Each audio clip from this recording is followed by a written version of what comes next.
No, pero tingin niyo ho magre-resign ang Vice Presidente? Tingin ko hindi. Or baka yan na yung posible nila, na gawin para yan yung magiging last resort ho nila. Ano? Yan yung magiging, wala na. Talagang tutuloy-tuloy na sa Senado. Kasi sabi po ni Tito Soto, mga kababayan, is talagang mag-o-overtime sila para dito sa impeachment na ito eh. Para maipakita sa mamamayang Pilipino kung ano ba ang katotohanan tungkol dito sa impeachment ni Sara Duterte. So ngayon, kung talagang hindi na nila mapigil, at alam nyo naman po kung ano-ano na ginawa nila, lapit na sa Supreme Court, mismo si Vice Presidente na pumunta na sa Supreme Court, nagmamakaawa na para ihinto yung impeachment. Kung hindi talaga nila magawa, baka ito ang gawin ng Vice Presidente for the sake na makatakbo sa 2028. Ang tanong dito, siyempre kung ganyan, makakatakbo, may magkakaso kaya? Panigurado, madami ho. Si Trillanes lang nandiyan no? Si Congresswoman De Lima lang din po nandiyan. Sabi ni Shiro Kansaki, hindi mag-resign yun kasi kampante yan dahil may mga DDS na mga senador. O yun daw ho. Kaso si Chis Escudero, tahimik na. Si Joel Villanueva, tahimik na din ho, mga kababayan. Sino pa? Si Bus Jinggoy, medyo tahimik na din. Si Bato, lalo yun, tahimik. Di ba? Si Kebongo, medyo alanganin na sila. Mga bossing, medyo gaganong-ganon po si Bongo. Di ba? If she resigned before the article of impeachment reached the Senate, walang jurisdiction ang Senate dahil wala na siya sa pwesto. Okay?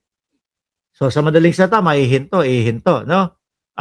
But if she resigned after the article of impeachment have been received by the Senate, we look at the practice in the case of Ombudsman Merceditas Gutierrez and COMELEC Chair Andy Garcia. Umabot sa Senado yung article of impeachment tapos nag-resign sila and then the Senate did not continue anymore.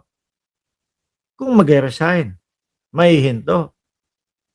Kaya lang malamang ang maging kapalit nun ay kasuhan. Sabi ni D. Reels, those were heavy accusation, human trafficking, prostitution, human exploitation, manpower, labor. Totoo yan. Non-bailable. No?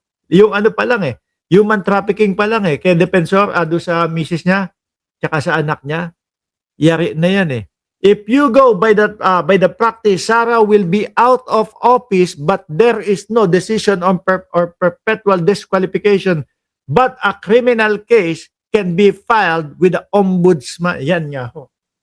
Hindi pa din makakatakas at hindi pa din ho makakawala, mga kababayan. No? Kung mag-resign siya before or during, mahihinto at hindi itutuloy yung sa Senate, pero posible na kasuhan sa ombudsman, criminal. Speaking ombudsman naman po, mga kababayan, natandaan nyo din po ito, di ba?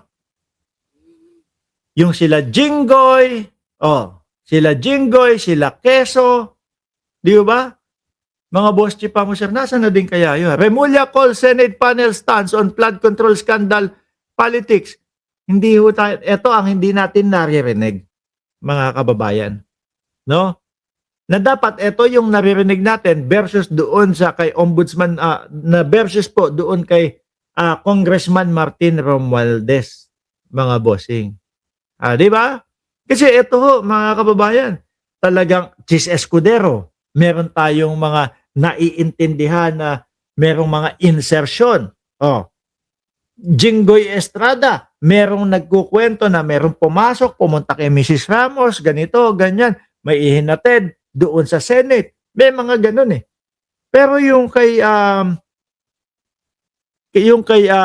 congressman, mga kababayan, wala. Orly Gutesa, 18 Martes, at yung video ni Saldico. Uulitin ko po sa inyo. No?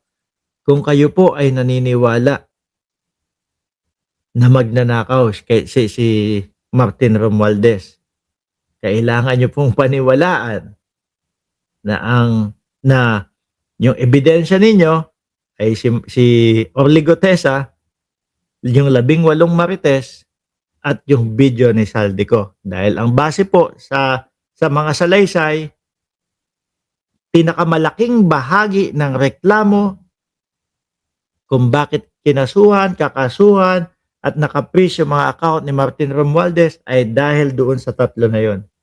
Si Gutesa, 18 marites, at yung video ni Saldico. Ngayon, kung kayo naman po ay dati, kasama namin kayo doon sa mga dumidebunk, nagdedebunk, na sinasabi hindi totoo si Gutesa, hindi totoo yung 18 marites, at hindi totoo yung salaysay sa video